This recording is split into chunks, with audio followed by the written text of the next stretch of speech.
At 6:30 nandito na kami sa airport terminal. Going to immigration. Going to immigration. Guys, nandito na ako sa Noi Bai Airport. Milyonaryo ako dito. So, ang kapalit ng aking 80 SGD is 1,244,000. 1,144,000. So, less na yung SIM card. Airport, sa immigration, madali lang naman. So, ngayon, hinahanap ko lang yung sakayan ng sleeper bus para mamaya ay di wala na akong problema. So, ngayon guys, malamig ang panahon dito. Pagdating dito sa Hanoi. Yung sleeper bus kung dito nga yung lapit sa akin. So, number 1 daw yung bus. So, din muna tayo guys dito sa Wangdong Garden at tayo dapil na. So guys, ang napuntan ko restaurant, may crispy fried frog, stir fried frog, bamboo shoots, basta meron siyang palaka. Meron din naman chicken. Ayan. So, mayaman tayo dito. May 150k, 150,000 naman. Palaka. Tiger swim.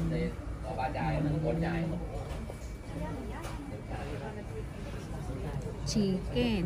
Ano ba yan? May vegan kinakain din dito. Fast food. Instant dumpling.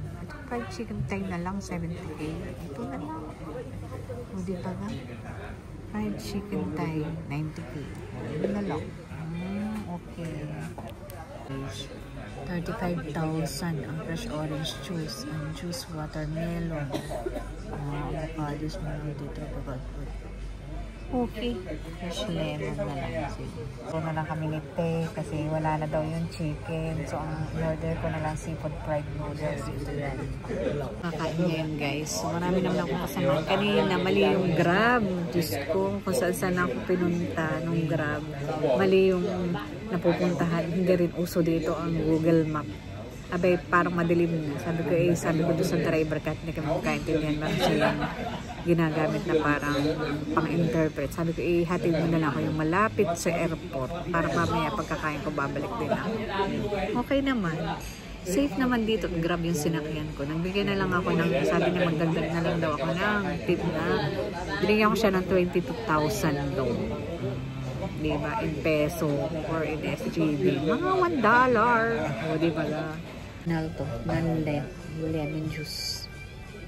Mas masarap tong lemon juice. Noodles nila. Parang magmumukbang ako dito. So, pang kasya sa 4 na pups. Yan. Hindi naman guys karami. So, parang kakakain na ito kaming 4 na pups. Ayan. Oh, fried noodles. 120k.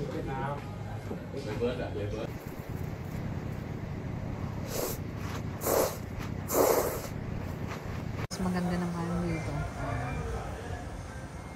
Kain ko doon sa Hongdang Gardens. So, nandito na uli ako sa airport. At maghihintay na lang na aking sleeper bus. So, binaba ako dito sa departure area. So, doon tayo sa arrival. Hanapin ko yung way. Malamig dito. Pero, kaya naman. Tolerable naman yung lamig. Pero siguro doon sa Sapa, sobrang lamig doon. Kaya mamaya mag-change ako ng clothes. Kaya ang may-ari na ito, puro gusto. Ayan o. Puro gusto Coffee Bakery and Fine Food. Dito sa Vietnam, Noi Bai International Airport. Ayan o. Ang Pinoy na namit ko dito sa Vietnam. Shout out kayong dalawa. O sige, bye-bye. Ingat, enjoy. Ito na yung HK bus line. Pero pang 10:30 pa yan. Ako'y pang ito na yung driver ko. And guys, first time ko mag-travel sa Hanoi. Ako lang mag-isa. So, ito yung mga dapat yung tandaan. Kasi nag-book kami sa Klook. So, ang sabi nila, doon sa berth 1 lang ako mag-iintay. So, 11 PM ang pick up sa akin. Unfortunately, walang lumalapit sa akin na driver para sakay ako dun sa bus ng HK. So yun, to cut the story short, na-pick up ako 12:30 na. Dahil buti na lang na-contact ko yung through WhatsApp, yung HK service support nila. So ngayon, i-enjoy ko na lang yung time ko dito. So kung makikita nyo, so hindi ako masyadong makasalita at tulog na yung aking kalapit na. So ito yung first stopover namin guys, hindi na akong bumaba. So nag-stop over guys ang bus. Kung gusto mag-bio break, mag-merienda, mag-kape, meron naman. Ayan. So pinapakita ko lang sa inyo guys kung ano yung tsura nitong aking sleeper bus. Komportable. Ayan. So yan yung nakikita nyo is yung hallway.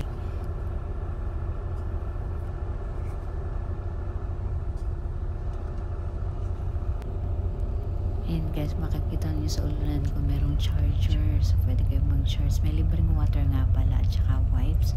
May monitor at saka may headset. Ayan. So yan, dahil natulog ang aking kasama. So ayoko masyadong magsalita at makadisturbo.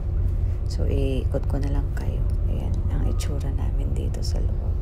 So yan yun naman yung ceiling ng aking hinihingan.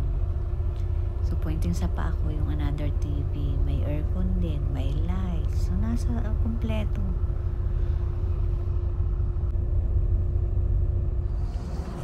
Ayan guys, at dito na nga kami sa Sapa, kararating. Ayan, dito sa mismong terminal. At antok pa tayo. So after 5 to 6 hours na biyahe, nandito na tayo guys sa Sapa. So dito na nga kami sa Sapa guys at nag-iintay na lang ulit kami ng another call para dun sa pagpunta sa aming hotel. So habang naghihintay, suri-suri muna tayo dito sa kanilang souvenir shop. Ayan. At saka yung mga pwede nyo mabili dito sa HK bus line station. Yung mga local foods nila.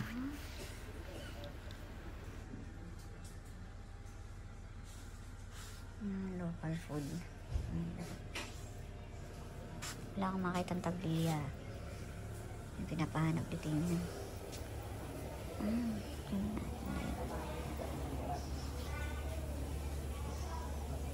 Anh bạn vô con KK Sapa Hotel. Hai anh chị với ca ca đâu ạ?